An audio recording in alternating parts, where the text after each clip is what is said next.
All right, top of the morning, everybody. It's Thirsty Thursday. Welcome to a living room edition of The Sweat presented by DraftKings. I am Emerson Latzia inside my living room, my dog over my right shoulder. Your left is absolutely fired up for this show. And we are talking best bets on the diamond, talking best bets around the PFL, best bets around the EPL. Oh my God, best bets for the NBA. Schedule's out. LeBron James is super rich still. But first, exactly 3 weeks from tonight, the NFL regular season kicks off. The boys are buzzing after ranking their controversial top 10 fantasy running backs yesterday. So Pierce and Jeff are back to stack their top 10 fantasy wide receivers this morning.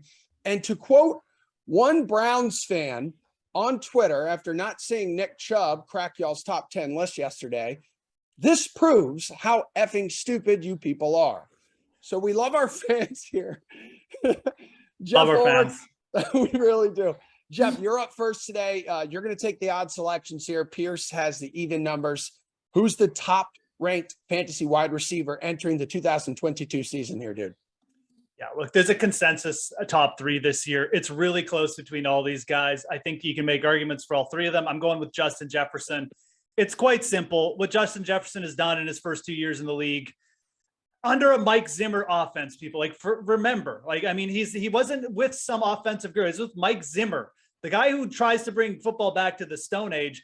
It's just too impressive. And you look at Jefferson last year, he got heavy targets, but it wasn't as much as Kupp, but the air yards, the yards per reception, they were so much bigger. He was so efficient downfield.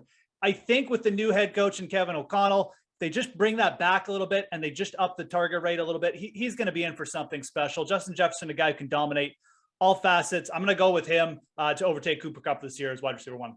Yeah, the only thing that could potentially hold him back, Jeff, is his quarterback. But even that really hasn't prevented him from putting up massive numbers thus far through a couple seasons. Speaking of massive numbers, no one was better than Cooper Kupp last year, Pierce Dietrich, and that's who you have at number 2. Yeah, I don't know how you can knock him out of the number 1 spot. I guess the argument for Jefferson is the arrow is pointing up, but why isn't the arrow pointing up for Kupp? You could say, well, regression's going to come, or maybe Allen Robinson's going to eat into his production. I don't know. There was other receivers out there last year, and they didn't eat into Kupp's production. He seemed to be fine to me. I'm just going to trust my eyes and not play the what-if game. He was the best receiver last season, period. He had one of the best receiving seasons we have seen in a long time. 9 catches from him was a down week. And that was just the first season that he played with Matthew Stafford. What do you think that he's going to be in year 2? And it's really the first season he's had a quality quarterback. Now, in his second season with a quality quarterback, he's been unlocked. I would expect more things. And just because they won the Super Bowl, I mean, imagine this. Let's say they didn't win the Super Bowl or they didn't win the NFC Championship game. What would our expectations be for Cooper Kupp? Oh, he's going to go have a monster year. He's going to do even better. So what do those 2 games have to do with anything? Just because he won the NFC Championship and the Super Bowl, we now are leaning more towards regression. It's insane. He was great last season. He will continue to be great. Kupp is number 1. I'll take him at 2, though. Yeah, and Jeff, that Super Bowl, the Rams aren't playing the Bengals. The Bengals are not playing the Rams without the dynamic play of Jamar Chase. Yeah, Jamar Chase, again, I think if we're talking about pure talent in this top 3, it actually might be Jamar Chase. There's just not anybody who is, physical, has the speed, the acceleration. I mean, Justin Jefferson, very close, but I mean, I would probably take Jamar Chase just based on talent. The only argument against Chase, and I think why he probably should go 3, is just he's got T. Higgins riding shotgun. I don't know if he's ever going to get into the same kind of target share that Justin Jefferson or Cooper Kupp might. But this guy was 4th in yards last year and 18th in targets. That's how efficient, that's how sick he is on the field. So Jamar Chase could easily, maybe something happens to T. Higgins. Maybe his target share just goes up. If it does, I think he will be wide receiver 1. I think if you go to 3 and he's still there, in terms of wide receiver rankings, and you're looking, or maybe like you're 6th in the draft and Jamar Chase is still there, he's just a no-brainer. The Bengals are going to be fine. Joe Burrow and Jamar Chase, they have that Stafford Kupp connection. That's the other thing. We've only seen 1 full year of these guys. They're only in their 2nd and 3rd years in the league here. Like this connection just has so much potential down the road. Jamar Chase is an easy number 3. If someone said, no, I'm going to take him number 2 or something, I'd be fine with it. Again, the only argument against Chase is just how big of a target share can he possibly get with also Tyler Boyd there and the Bengals just kind of spreading it out.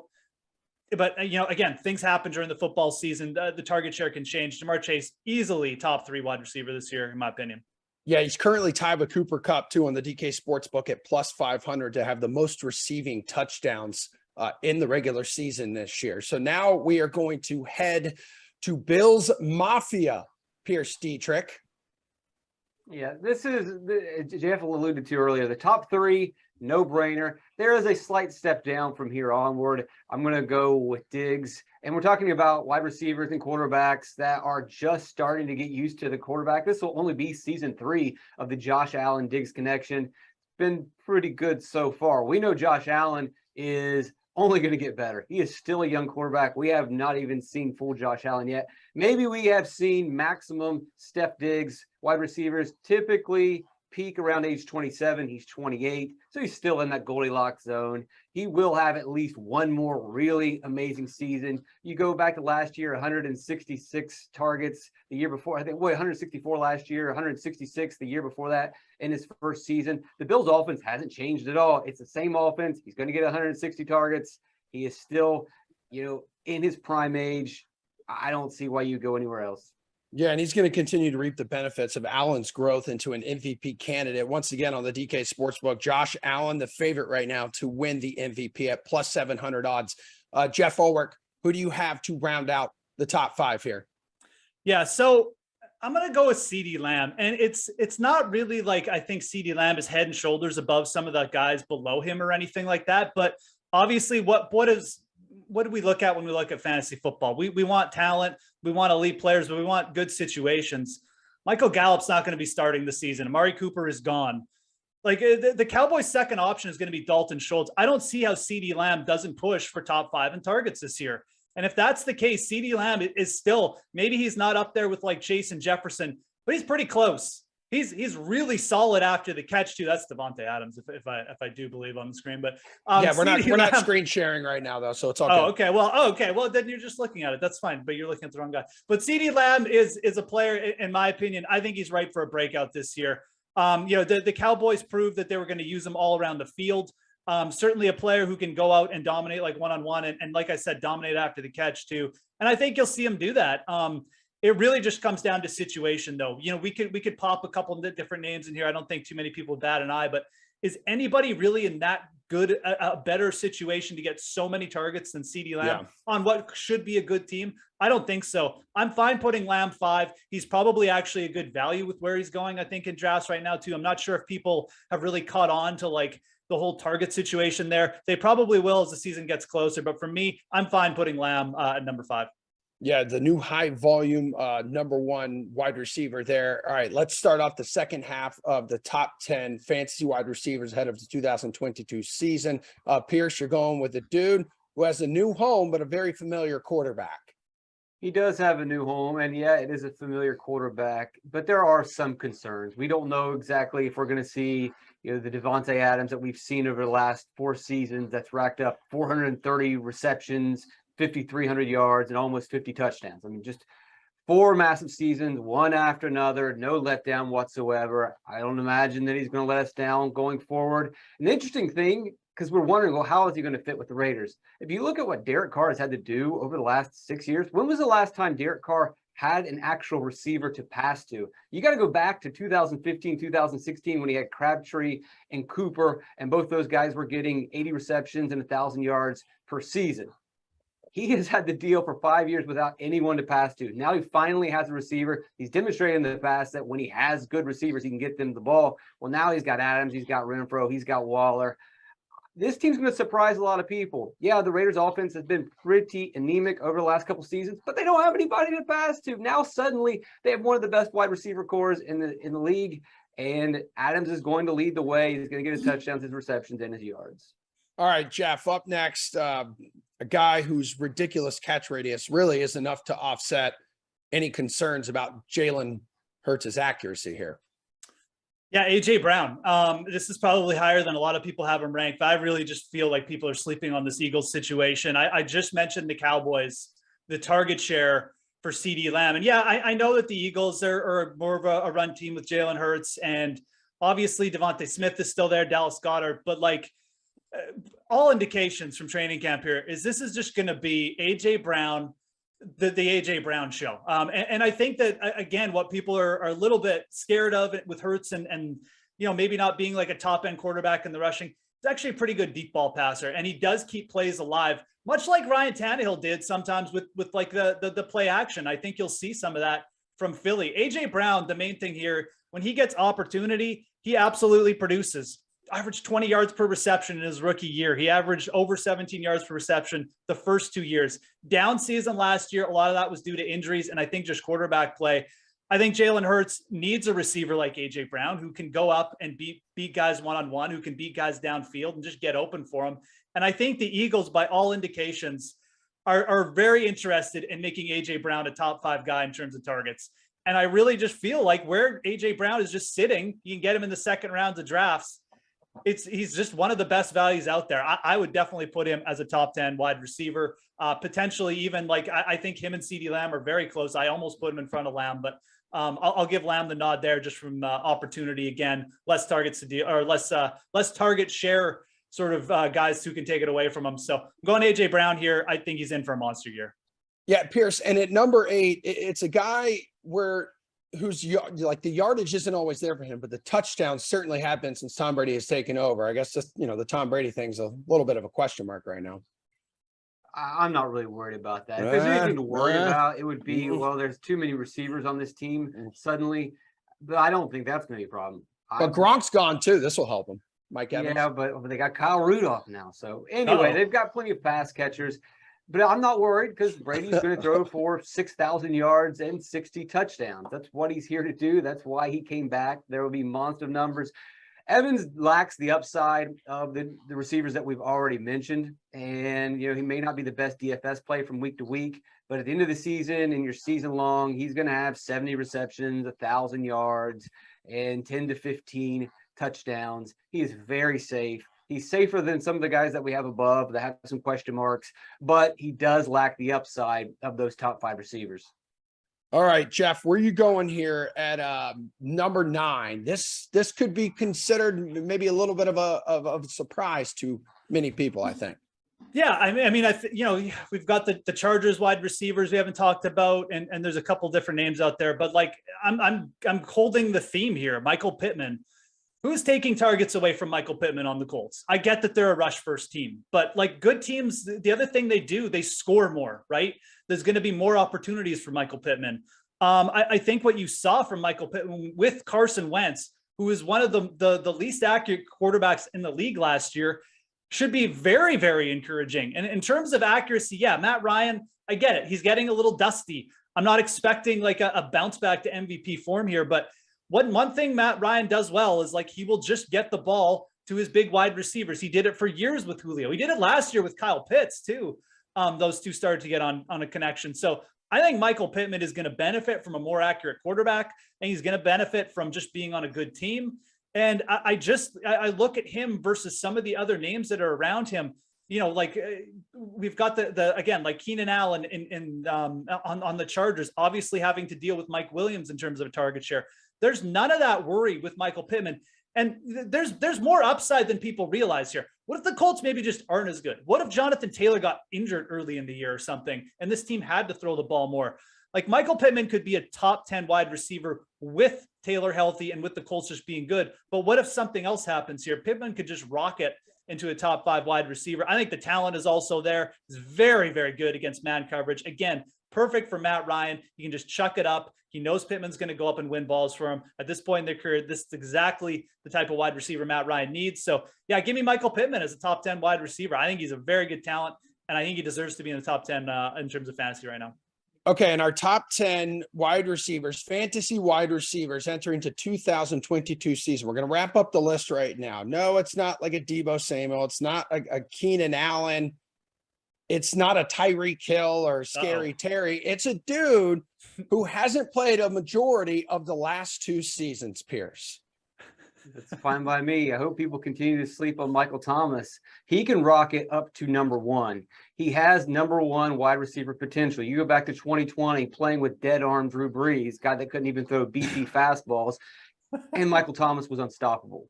What do you ask from a wide receiver? You ask him to get open and catch the ball. At his prime, when healthy, no one was better at getting open. No one was better at catching the ball. So you're getting that Michael Thomas. The reports are that he looks healthy. He looks good. And oh, by the way, when he was on those teams, he was really the only solid receiving option. He now is flanked by Chris Olave, Jarvis Landry, Alvin Kamara. They're not going to be able to bracket coverage him. You can't put double teams on Michael Thomas this time. He had to deal with that in the past. He's going to be wide open. He's going to be catching passes. He's going to be used downfield more often because you have a quarterback that can throw the ball downfield. He easily could be the number one wide receiver this season. All right. Yeah, we pulled up his player card. We were going to screen share, but it's just all zeros and donuts across the board. So there's really no point in it because he hasn't played in so freaking long. Gentlemen, your job here is done. I look forward to all of the positive reactions on Twitter when we push out this list that you two have come up with. We'll rank the top 10 tight ends tomorrow, and sources are already telling me Pierce is choosing violence there. Up next, Ian Parker is here with another sportsbook look at this weekend's action around the Professional Fighters League.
All right, folks, it's become a Thursday tradition, unlike any other here on the Sweat. Professional Fighters League analyst Ian Parker is here to talk some best bets ahead of the next round of PFL postseason action. And once again, across the pond, taking over London this week, dude, with the women's lightweight semifinal and men's featherweight semifinals headlining the weekend. So it really has been a wild ride so far in these playoffs. We've seen broken bones, big upsets. I mean, fighters were placed at the last minute, like last week. After our award-winning segment, like multiple dudes like dropped out or couldn't make it for whatever reason. Can you recap though last weekend's action for us before we get into this week's drama? Yeah, of course. And look, it was unfortunate that Umalatov and Dennis Goltsov couldn't get visa approval because I honestly think both of them would have had very good chances of winning the whole thing this year. But this is what makes the PFL so interesting. You get guys with opportunities. So Matthias Scheffel came in. We loved him as an underdog last week, and he destroyed Juan Adams. So that was one. We were very big on Ante D'Elia. We talked about Henry Ferreira's lack of jiu-jitsu. He was exposed in that last fight, and D'Elia took it to him. And I said to you, I believe D'Elia is going to win the whole thing. I am very confident in that. You had Sada Boussi getting the decision against Carlos Leal. And last but not least, Rory McDonald hung up the gloves or put him down, retired. Delano Taylor, an alternate off the Challenger Series, came in and knocked him out in the first round. So very exciting night of fights, very different and unexpected. But hey, that's what makes the PFL so unique. Yeah, for sure, man. So as speaking of unique, I mean, main event now, let's talk about this. Let's go to the women's lightweight semifinal between two-time PFL champ Kayla Harrison taking on Martina Yandrova. Does Harrison get one step closer to a three-peat here? So look, here's what I will say about Martina Yandrova. On the Challenger Series, she fought a very tough Brazilian prospect, and it was a great win. She came into the show with the PFL. She beat a former UFC fighter that actually left the UFC because her contract expired, not because she had a few losses. And her last fight, she got a knockout. She has to keep this fight standing, but so does anybody when it comes to Kayla Harrison. We know that just doesn't happen yet. So I think Kayla gets it done. I will tell you, when she fights Larissa Pacheco in the finals, if that's where it goes, that's going to be interesting to see because Pacheco has looked flawless so far. Yeah. But if you're going to bet Kayla, because right now she's minus $1 billion, you got to try and pick a prop, either a submission, TKO, or what round. Otherwise, just sit back and watch pure domination again. All right, so it sounds like you're pretty confident with Pacheco aiming for a 5th straight, first round knockout here. She's taking on Elena Kolesnik. You there? You got it. Kolesnik. Okay, cool. I mean, of Ukraine. So you're taking the favorite here once again. So look, these two fought last season. Pacheco knocked her out. And it's a good story for Elena. The whole thing with Sweden, her father's there fighting. She was able to get most of her family over here. And it's really cool to see her get into the playoffs. But she is fighting an absolute monster in Larissa Pacheco. Pacheco's, a black belt was in jiu-jitsu. She's fought in the UFC. She's fought here. She fought Kayla twice to a decision. And the fact that she's in the best shape of her life, she's making weight and her hands have just gotten that much better. This is somebody who will give Kayla, I believe, some issues. She will also get past Elena, no problem whatsoever. All right, well, as for the men's featherweight, that features a semifinal fight here, dude, between England's own Brendan Loughnane of Manchester up against the Yankee, New York native Chris Wade. Who's the favorite here, minus 230 on the DK Sportsbook? What kind of chance, though, are you giving Loughnane to pull off the upset in front of the hometown crowd, man? That's a different type of adrenaline. Yeah, if you were to ask me last season, it would have been flip-flop the odds. Brendan Loughnane would have been the 2-1 favorite. But this season, there's just something going on with him that I can't explain. In his first fight, he got dropped in the first round. Due to an incidental headbutt, he was able to take over and get an early decision win. But he had a knee injury that he kind of hid. You saw the knee. When guys have knee pads and you never see that, usually means sprained MCL. They're trying to hide something. Oh. And then his second fight, he fought someone who fought out of Alaska, a losing record, and he decided he wanted to become a wrestler. And that's just not who Brendan Loughnane is. You got Chris Wade on the other side, who has looked nothing short of phenomenal this season, finishing someone, Kyle Bochniak, who is a very tough guy to finish. He's looked great. I believe Chris Wade gets this win by decision, uses wrestling, because right now Loughnane is a very good fighter. This is a fun rivalry. He's in his backyard. He just has not looked great this season, so you got to go with Wade here. Yeah, Wade's got the minus 245 odds, Loughnane plus 205, serious plus money there. But on the other side of this, dude, we have a PFL rookie, right? Japan's Ryoji Kudo and Bubba Badman Jenkins. He's the former NCAA wrestling champion, I believe, at Penn State. Yep. So he is a minus 315 favorite now, plus 260 for Kudo. But how concerned should he be with the man out of Japan? Because that was a highlight reel punch out of Flores in his last fight. Was it back in June, I believe? Yeah, and and Kudo is also the one who dropped Loughnane in that first fight. Kudo comes from Ryzen. He is a very tough fighter. As you see, he's got dynamite in his hands. He's pretty well-rounded, has good cardio, and he's tough. But for Bubba Jenkins, phenomenal wrestling, good cardio. Now, he used to fade in that third round, which made things scary betting on him. But Bubba Jenkins' hands are starting to come along, and he's not falling in love with them. His hands are getting to the point where now he can use it to just be that much more threatening and dominant with his wrestling. This is a fight where he's going to have to wrestle. He does not want to get knocked out, and Kudo possesses that power at this weight class. So if you're going to bet this fight, it's got to be Bubba Jenkins in a parlay or by decision. That 3-1 is too scary with the knockout power of Kudo. But I think Jenkins' fight IQ, he's smart. He knows what he's got to do. And he wants to fight Chris Wade. He wants to avenge that loss from last season. So I think Bubba Jenkins, probably by decision. Kudo is a very tough guy to put away. All right, well, we're saving the best for last for you here, Ian. Time to get a lock from you. Last week, you wanted to parlay the two Russians, but both had to drop out of the event because they cannot obtain visas to travel. We've talked about that already, so we're not going to count that against you. What do you have for us this week, brother? Bring it. Yeah, you know what? The odds are really high with these fights. And when the PFL, you kind of see that a little bit because sometimes they're mismatched or just the books have more of a popular fighter name. Like Kayla Harrison minus 4,000 is crazy, but for me, if you want to do a little parlay, you could do Chris Wade, Pacheco, and Kayla. You get almost even money, I think, if you do that. You know, I really do like Chris Wade by decision here. Or if you really, my honest lock, if you can get this prop, and you'll probably get it right before fight time, Larissa Pacheco by TKO or KO or inside the distance. Any of those really should get it done this week. I think you're going to see a lot of the highlight reel finishes. Hell yeah, man. Ian, you're a good dude. You make this very easy to understand for amateurs like myself. I'm looking forward to linking back up with you next week. So after the break, everyone, we're going to talk best bets around Major League Baseball. So stick with us.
There are Major League Baseball games being played today. DraftKings contributors Steve Buchanan and Gary Thorne are here to share some of their favorite bets for said games, about a half dozen of them on the early slate here, Buke. So what's your favorite bet there?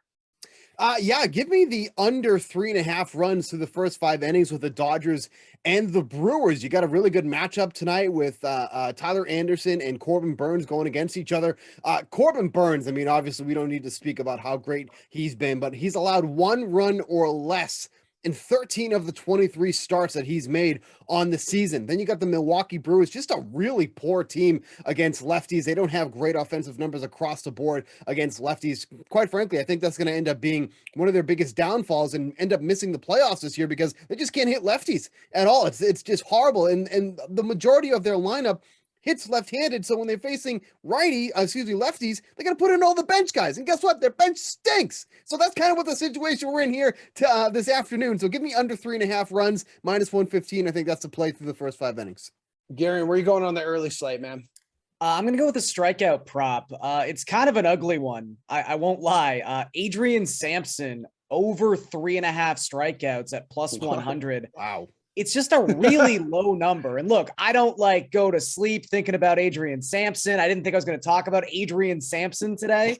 However, you're talking about someone who has made at least 10 appearances this season where he's gone 4 innings.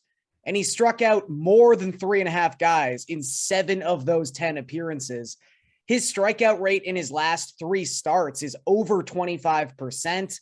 You've got an Orioles team that has the 5th highest swinging strike rate in baseball since the All-Star break. This number just seems a full strikeout too low. And again, not super sexy. I know no one's going to want to watch this game, but just, check the box score. And when Adrian Sampson finishes this game, 5 innings, 2 earned runs, 4 strikeouts, you'll thank me. All right. I'll keep that in mind. Despite, though, both sides, guys, winning last night, the Yankees was that a walk-off grand slam? Yeah. Steve, I think they're back, dude. We do still have an ice cold AL East matchup between Garen's Blue Jays and the Pinstripes. So what bet are you targeting in this game, Gare Bear? I will be taking the non-Blue Jays side of this contest. Any way you can find to bet against Jose Barrios at plus money, I encourage you to do just that. And for whatever reason, likely because they have been struggling a little bit on offense the past couple of weeks, the Yankees team total for the first 5 is plus 120 to go over 2.5 runs in the first 5 innings. Jose Barrios has the highest qualified ERA and highest qualified expected ERA of any pitcher in baseball. Jose Barrios has given up more barrels than Patrick Corbin. That's a really hard thing to do. I don't want to say that like a clutch grand slam fixed the Yankees offense. I know they're still missing Giancarlo Stanton. I know they're still missing Matt Carpenter, but there is some murmurs that DJ LeMahieu is going to be back in the mix tonight. So I just think with how much Jose Barrios is struggling, with how much he struggled on the road this season, a 7.50 ERA away from Rogers Center, plus 115 now still. If you can get it at plus money, take the over 2.5 first 5 for the Yankees.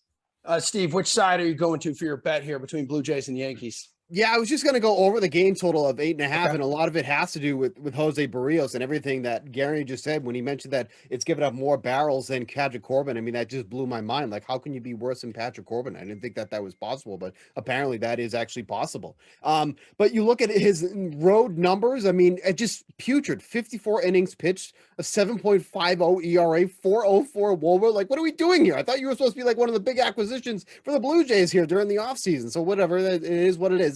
But then even on the Yankee side with Frankie Montas, hasn't exactly gotten off to the stellar start that I think that they were hoping for here. 2 starts that he's made, 8 runs given up already between the Cardinals and I think it was the Red Sox in that other start. He hasn't looked good at all at this point. Like, I know that this Yankees offense has been struggling overall. They were able to win that game last night, walk-off grand slam. This is after the Rays scored 3 in the top of the 10th inning. So it's amazing that they were able to come back and do that. Jalen Beeks probably feels like a horrible human this morning. But give me over 8.5 runs in this one. I think there's going to be a lot of offense in this one. That might have been the game that really wakes up this Yankees club, and especially their offense overall. When that happens, we usually hit a lot of overs. So give me the over in this game. All right, rock and roll here, dudes. Let's go over to the NL East. Mets put an end to Atlanta's 8-game win streak last night. They're going to wrap up their 4-game series today. What do you feel like wagering on here, Steve? I like taking Atlanta on the money line here as underdogs. They've actually not performed well as underdogs. They're 9-18 on the year as an underdog. But here's the thing. Jacob deGrom has taken them out. That's not going to be an easy task, but they also got one of their best pitchers going in Max Fried too as well. So that's a plus for the Braves. What really makes the difference for me here is that the Mets bullpen, really aside from Edwin Diaz, has been a nightmare over the past couple of weeks. And that's where I think the Braves could end up sneaking in a win here against this Mets club, getting them at even money here tonight. So it's going to be a tough one here. This is going to be a very low scoring game. This actually could be a candidate for under 7 runs because if Fried and deGrom both pitch their potential, you're not going to get a lot of offense in this one here. But that Mets bullpen, aside from Diaz, has been such an issue lately that I would not be shocked if the Braves end up taking the lead late and then they end up with the win in this one here. If I'm guessing, I'm going to guess Gary's going to take the discount at minus 120 for a deGrom start, which is very, very generous, but we'll see what he says.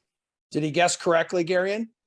He guessed correctly the first time. I'm just going to be the sucker who takes the under. Look, this is a really, really good pitching matchup. And I think the only area of concern I might have, even though it was just the 7-day IL for concussion, is, maybe Max Fried isn't 100%. Maybe he's on a little bit of a pitch count limit coming off the IL. But even if that's the case, the Braves have the second best bullpen FIP in all of baseball. I mean, they are equipped to handle if Fried can only go 5 innings in this contest. And again, we obviously gush about Jacob deGrom. He's got a FIP below 1 in his first 3 starts of the season. He's looked exactly like you want Jacob deGrom to look like. But Max Fried, 3rd lowest qualified FIP in all of baseball. This guy's been amazing so far this season. So I think runs are going to be really, really hard to come by. I think deGrom works deep into this game for the Mets. And again, if the Braves do need a pick-me-up for Max Fried, their bullpen's been fantastic, especially lately.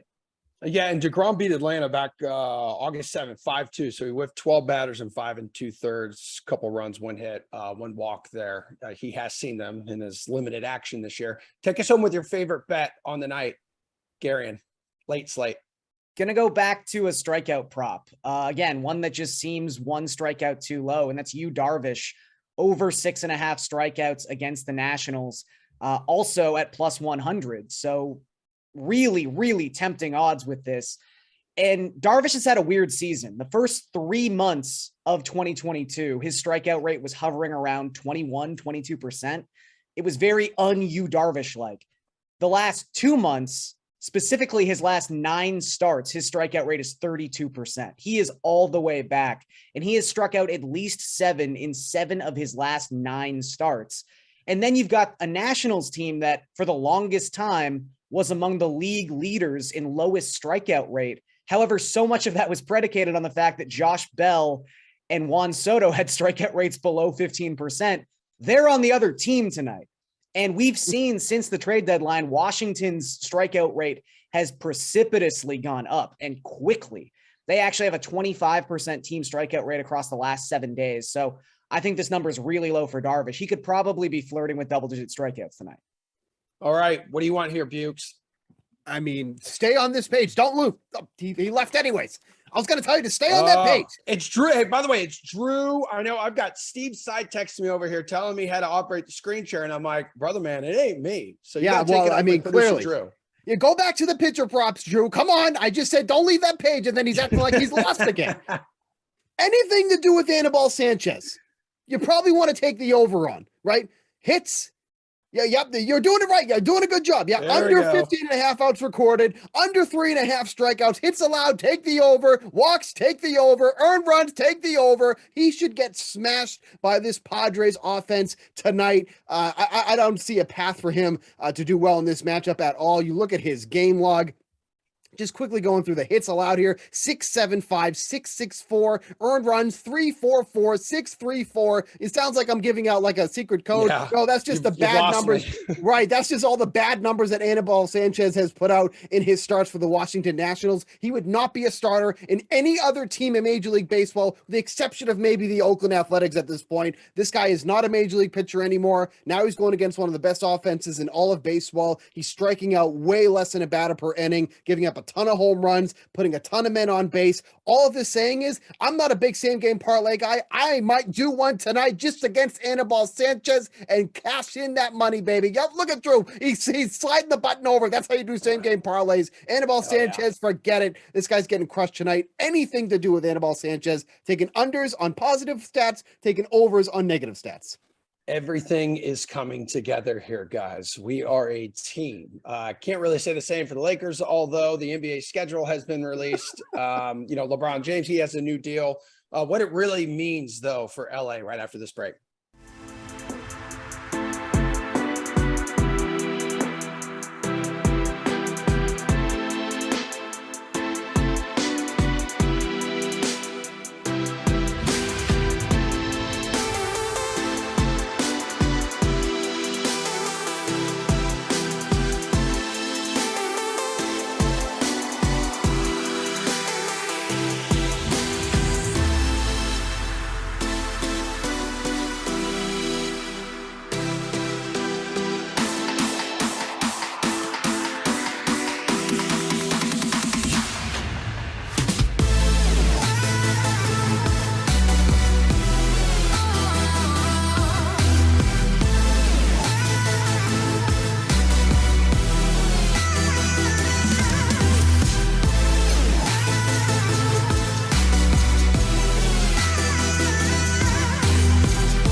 The entire NBA schedule for next season is out. LeBron James making history. Let's dive into it all right now with RotoWire's Nick Whalen, a mustacheless Nick Whalen now. So LeBron James here, dude, has agreed to a 2-year, $97 million contract extension with a third-year player option that's going to keep him with the Lakers for basically as long as he chooses. So this makes the 37-year-old the highest earning player in league's history. Does this mean LA needs to do whatever it takes to win right now? I think it does, and they should have already been in that mode, right? And there were rumors this morning that LeBron, met with the Lakers and said, "Look, if I'm signing this contract, you guys have to go all in." And I think that is code for you need to be willing to push that 2027 unprotected first and that 2029 unprotected first on the table. Whether that means try to get Kyrie Irving, try to get Donovan Mitchell, even if they have to settle, for that rumored deal with the Indiana Pacers, that would bring them Miles Turner and Buddy Hield.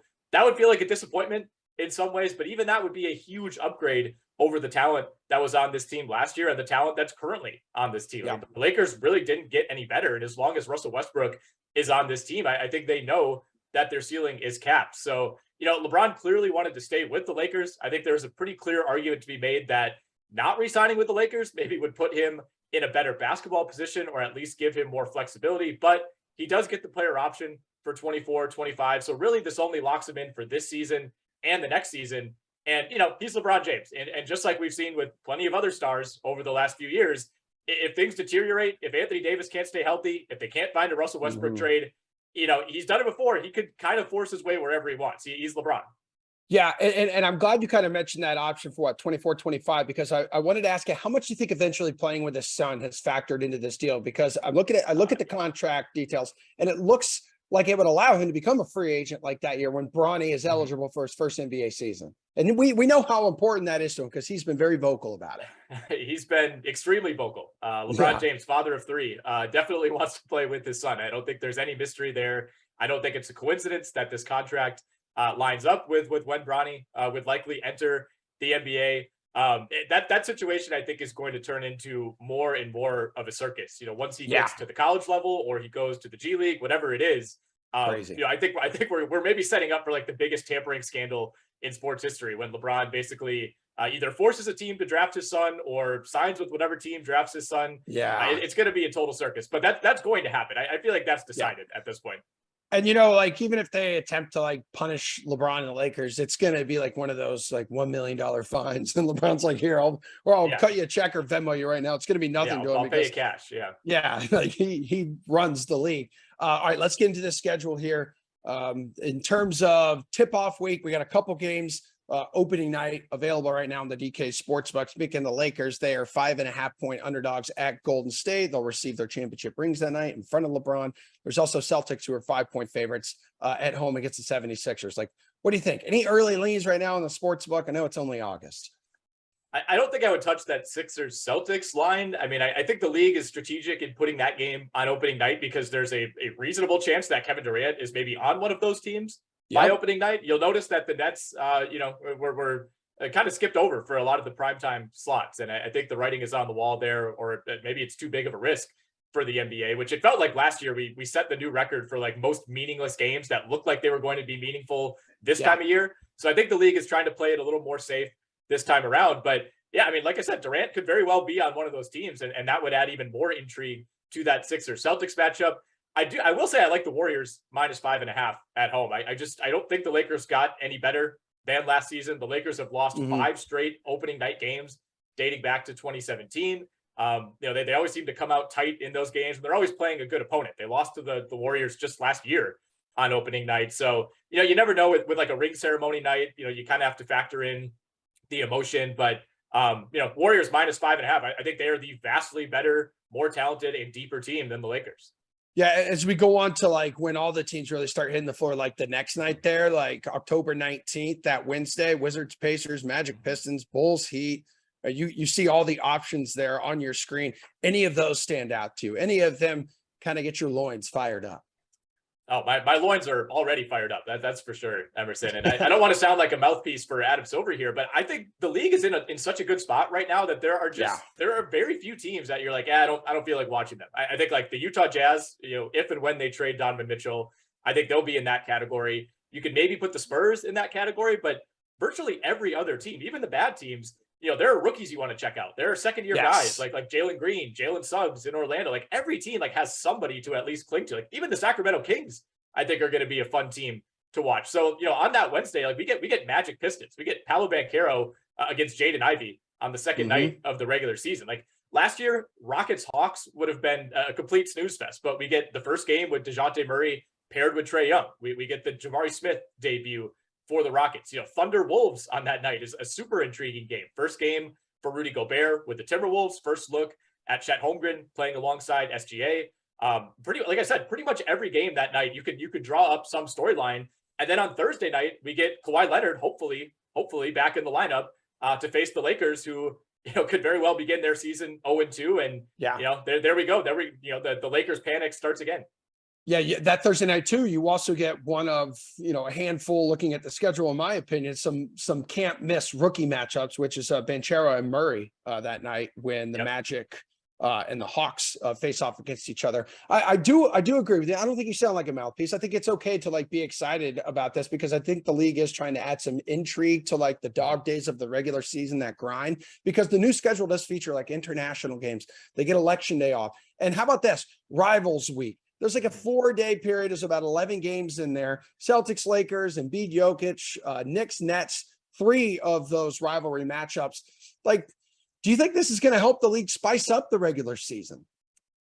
I like the idea. I'm going to be interested to see how much they push this. You think college basketball, rivalry week takes over ESPN for an entire week, and you get really into it. Even if your team is down that year, it still matters. And the NBA is certainly much different than college sports, and even different than the MLB and the NFL, in that there just really aren't that many sustainable rivalries. Even Lakers Celtics, I guess, is probably the best rivalry. And even that one, it doesn't really feel like it did 20, 30 years ago. So I think it's a good idea by the league to push these kind of more recent year-to-year rivalries.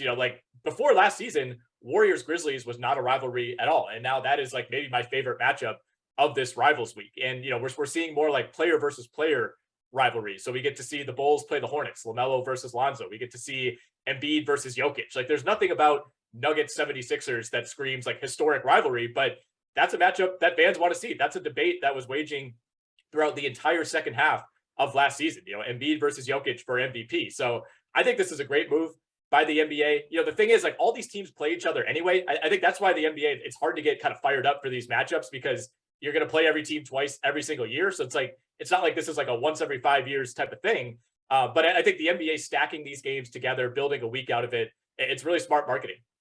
All right, Nick, we are out of time, but we're going to have plenty of time with you here to talk about all these NBA games, including those international games. They're going to Mexico City. They're going to Paris. So good times, dude. Appreciate you hanging out with us. We're going to wrap up the show with a betting preview of the weekend ahead in the Premier League after this quick break.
right, we got about 5 minutes or so left in this show. And despite being just 2 weeks in, the Premier League, gentlemen, has thrown some major surprises at us already. Manchester United has been nothing short of abysmal, losing both fixtures, including a hammering at Brentford, which sees them sitting at the dead bottom of the table. AJ Scholes and Chinmay Vaidya. Let's go. Let's talk about some bets here ahead of week 3 action. So Chinmay, I'll start with you. Best bet or matchup you're looking forward to for the Saturday games?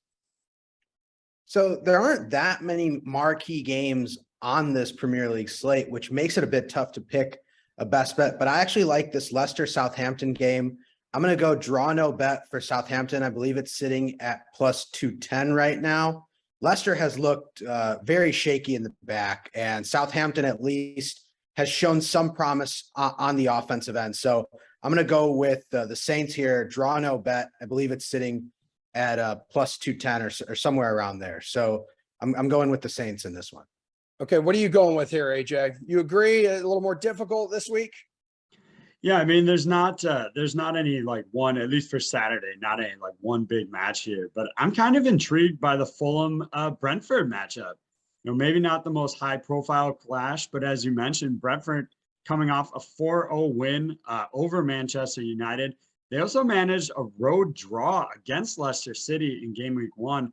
And then for their part, Fulham, a pair of draws to start the year, including 2-2 versus Liverpool at home. So, I mean, certainly these are teams that are at least playing above where we maybe thought they were before the season started.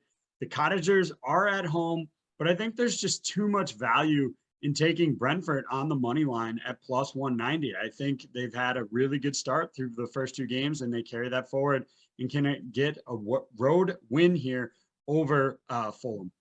AJ, take us to Sunday then. What do you like? What do you like on that slate? Give me a bet. Give me a matchup. Yeah, for that one, I'm going to look at the Chelsea-Leeds matchup here. You know, despite it being a road game for Chelsea, I think it's a good opportunity for some of the Blues that haven't really scored yet to get on the board.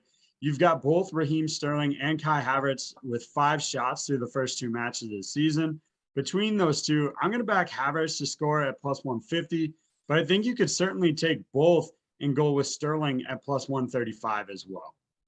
Chinmay, your Sunday selection.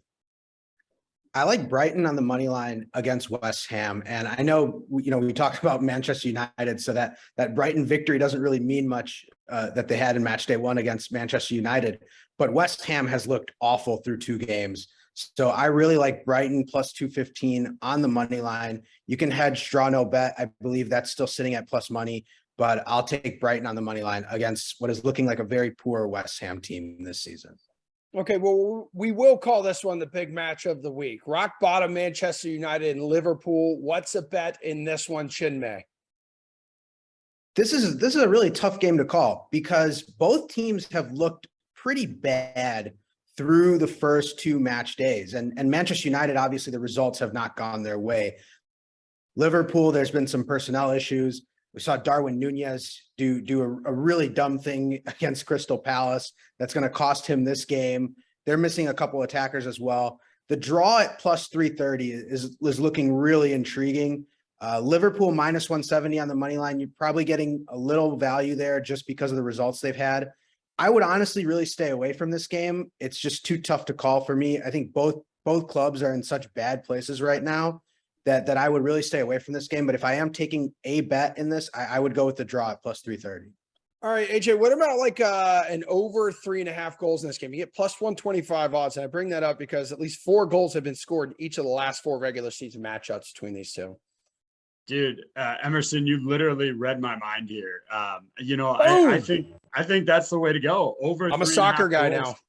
Yep. Plus 125, as you said, 4 goals in each of the last 4 regular season matchups. They even scored 4 goals between them in a friendly back in July. I think the other option, if you want to look for something else, you can snag Salah to score in Liverpool to win at plus 150 on the player parlay section. It gives you a little way to get some value out of Salah rather than just taking his straight goal scoring odds. But I do think we'll see plenty of goals.